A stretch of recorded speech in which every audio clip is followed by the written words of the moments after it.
The Five Laws on the Eternity of Life. Xiefeng. November 13, 2005. Translated by Transin.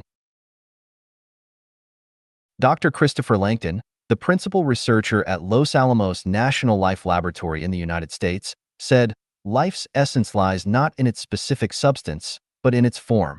This means that life's essence has nothing to do with material, and it is just a form, a structure without material and a sign invisible to our naked eyes. Genes, the building blocks of life, seen as the human genome with scientific instruments, is actually not life's essence, but only the expression of a sealed book of life. This is why people can make spaceships, but not even make an ant. It is not completely right to say that the essence of life lies in its form because its form is just a rigid structure, but life itself is movable with spirituality and consciousness. Therefore, a life is a non-material structure with spirituality. At present, we must understand how these non-material structures with spirituality come into being and how they are born. If lives are material structures, then all the things produced by people such as bicycles, clothes, desks, toothbrushes, pencils, and so on are also lives. Obviously, lives are absolutely not material structures, but non-material structures, and therefore only those who understand the whole of non-material world can create them. For humans, creating the non-material structure is the hardest nut to crack, but for those who understand the non-material world, it is just a piece of cake. The problem is that life cannot be spiritual with only non-material structures because they must possess spirituality. However, where can we get the spirituality? For the masses, this is an easy question to answer. They will say, it comes naturally, or it originates from evolution. If you ask further, what is nature and how can it come naturally? Life is a non-material structure with spirituality, but how do they evolve by themselves? Those people, with shaking heads and angry eyes, would say, naturally means naturally, and evolution means to evolve step by step. If you go on further, they will become very impatient and say that we are taking unnecessary pains to study an insoluble question.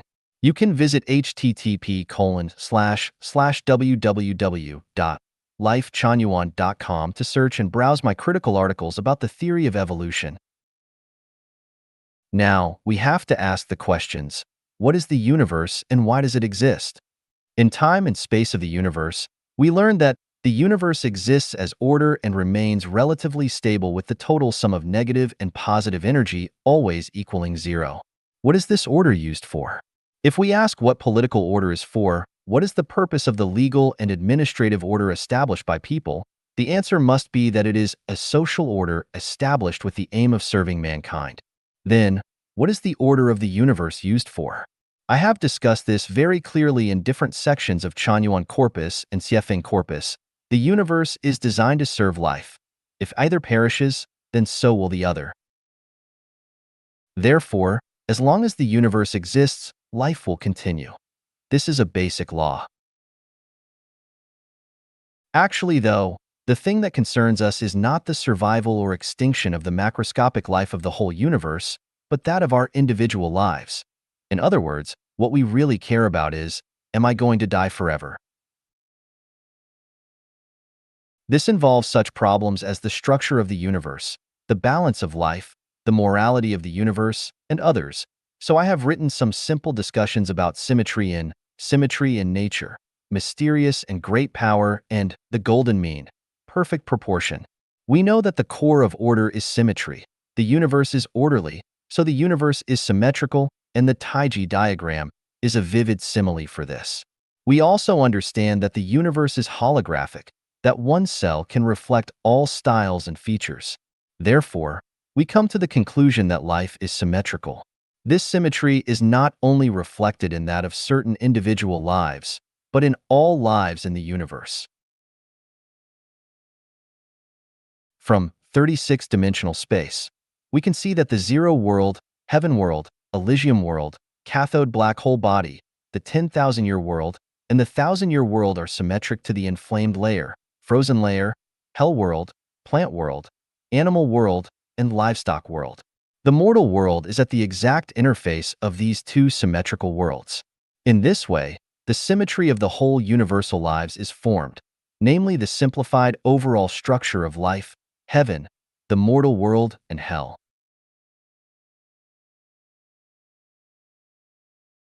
The universe has universal morality. Once it is reflected in any individual life, it represents the evolution of that life, its transmigration and reincarnation. For example, if a person's consciousness and thinking resonates on the same frequency as the morality of the universe, then their life can evolve toward heaven, the thousand-year world, 10,000-year world, and the Elysium world. Otherwise, their life will evolve toward hell, the hell world, inflamed layer, or the frozen layer. Of course, this is just a general version. For a specific individual life, the evolution of life is much more complex. Why is life allowed to evolve? The answer is to maintain the morality of the universe and the dynamic balance of the whole of life. When the amount of any kind of life becomes too large within a limited space, it will have breached its symmetry. That is, it will have exceeded its limit. Similarly, if the amount of a certain kind of life is too small, it will also have breached its symmetry. This is just as with an industrial corporation with hundreds of employees.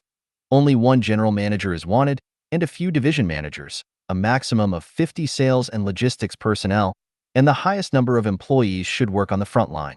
If there are 1 or 90 on the front line, more than 90 sales or logistical personnel, or more than 50 division managers, this corporation is certain to fail. In order to ensure the normal survival and development of any corporation, its allocation of personnel has to be symmetrical. Certainly, this symmetry focuses mainly on the energy aspect rather than the quantity. The symmetry must be movable and flexible, not rigid and stiff. This is like the Earth's allocation of water. Seas and oceans account for the vast majority at 97.24%, glaciers and icebergs are 2.14%, underground tunnels are 0.61%, and rivers and lakes are only 0.0001%. However, all this water has to keep on flowing and cycling through meteorological changes and the Earth movements. To maintain a dynamic balance, or life could not survive here. The total amount of life's allocations in the universe is also like this. The amount of flora and fauna should be absolutely abundant. That of humans has to be moderate. The amount in hell is in no way smaller than the number of humans in the mortal world, and the amount in paradise has to be absolutely small. This certainly does not reflect a symmetry of quantity, but rather one of energy. It does not matter if there are a lot of ordinary people, but it does matter when there are too many kings. As a man sows, so he shall reap. Reap what one sows. Dispensing reward and punishment impartially and being meticulous are laws to safeguard the life dynamic balance and reflect the morality of the universe. Without this restriction of universe morality, the universe will be out of order and life will perish. The morality of the universe will not change according to the will of life. It is a law which hides in structural symmetry. As long as the universe exists, then too does its morality, and as long as it does, life will remain imperishable. This is another law of the eternity of life. Now, let us look at the quantity of life in the universe. In the introduction, I talked about the birth or origin of life. In The Greatest Creator, I described the origin of the greatest creator and the universe. In Humanity and Life, I also spoke of the origin of human beings and life. Now, I want to ask you whether life's quantity in the universe is overall, static, or dynamic. To be more specific, is the population of humans on the Earth constant or variable? If we look at the size of the Earth's population, we see that it is not constant, but undeniably variable. There were about 6 billion people on the Earth 20 years ago, but more than 7 2/3 billion now.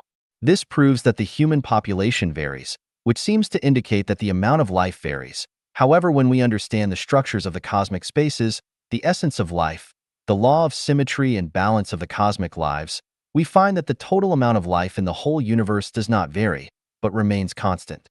This so-called variability is due to the transmigration and reincarnation of various kinds of life beings in the universe. People who do not know about oceans and icebergs certainly think that river water must vary seasonally when they see that it decreases in winter but increases in summer. However, people who understand about oceans, icebergs, glaciers, and weather changes understand that the total amount of water on the Earth is constant and never varies. The river with less water in winter does not tell us that the total amount of water on the Earth has decreased, nor does its increase in summer and autumn mean that the extra water comes from nowhere. It happens because water is brought from other places by the movement of the Earth and the changes of the weather. Things decrease in some places but increase in others. Things with one nature increase as those with another decrease. The universe as a whole is constant. What changes is its form. The total amount of energy is constant whether the universe is expanding or shrinking. Otherwise, the law of the conservation of matter that we learned as young children would be violated. Once we understand that the universe is constant and that the total amount of water on the Earth is also constant, we will know that the total amount of life in the universe is also constant. The so-called change is a change of life's form or expression, but not a change of its quantity.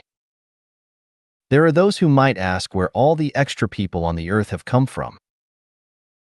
Those extra people have transmigrated and reincarnated from heaven, hell, animals, and plants. Have you not noticed that while the human population has increased, animal populations have decreased? The lost animals have morphed into humans. This is unimaginable. How can it be? Is this not far-fetched nonsense? In order to understand this, we must understand the essence of life. In my introduction, we discussed the achievement of Dr. Langdon.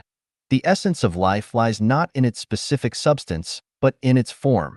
And then we reached a further understanding that life is a non-material structure with spirituality. Material forms are not the essence of life. People are different from animals in terms of their life forms, but they are the same in terms of their essences, their non-material structures. The only differences are their structural forms.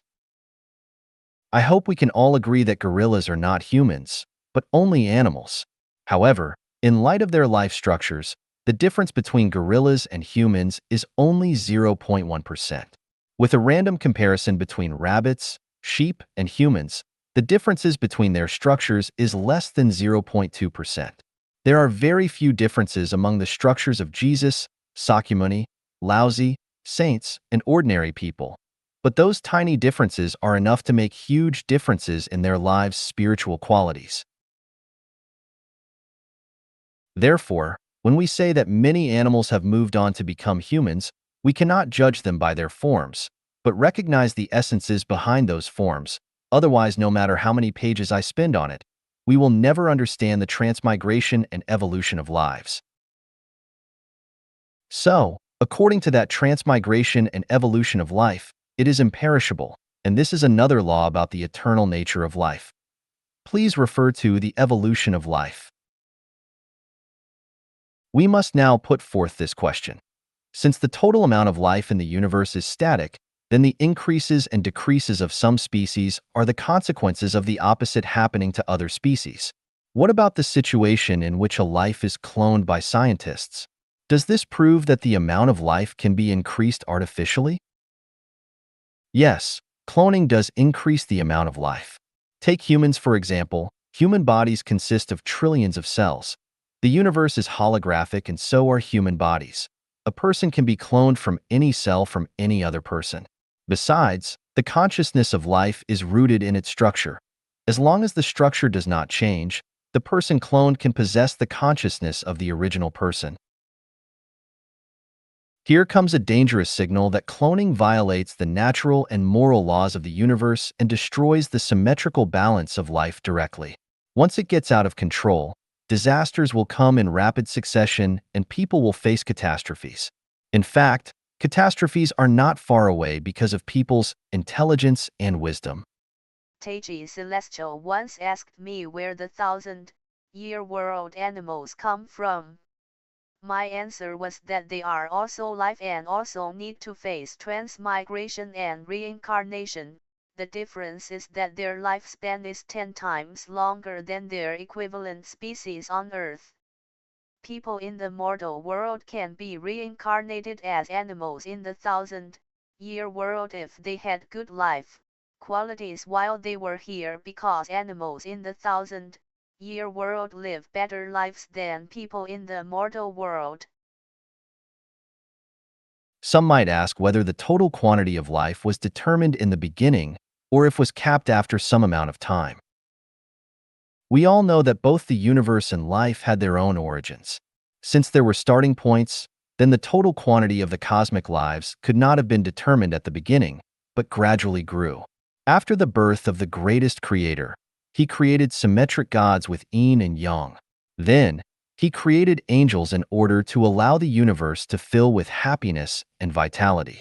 These angels were divided into super celestial beings and Buddhas for the influence from the yin and yang gods.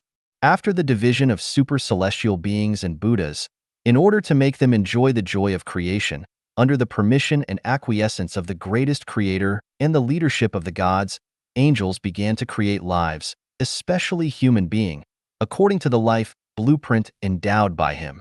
However, because of the shortage of lower-level spaces of life, this creation destroyed life's balance of symmetry. He then implemented two great life extinctions events on the earth in which most lives were transferred to the yin world, the hell world. In this way, many lives were treated unjustly, so in order to balance things out, the greatest creator created the 1,000-year world, 10,000-year world, and Elysium world. Since then, the quantity of life in the universe has reached its limit, and thus its total quantity was strictly determined. After this, Sakyamuni and Jesus were sent to the mortal world to educate people. Prophet Muhammad, PBUH, also received his divine oracle and traversed his own journey to guide people from their respective factions toward heaven. Humans have three origins, and this is why there are three major religions: Buddhism, Christianity, and Islam. The differences in the doctrines resulted from the different origins of their lives.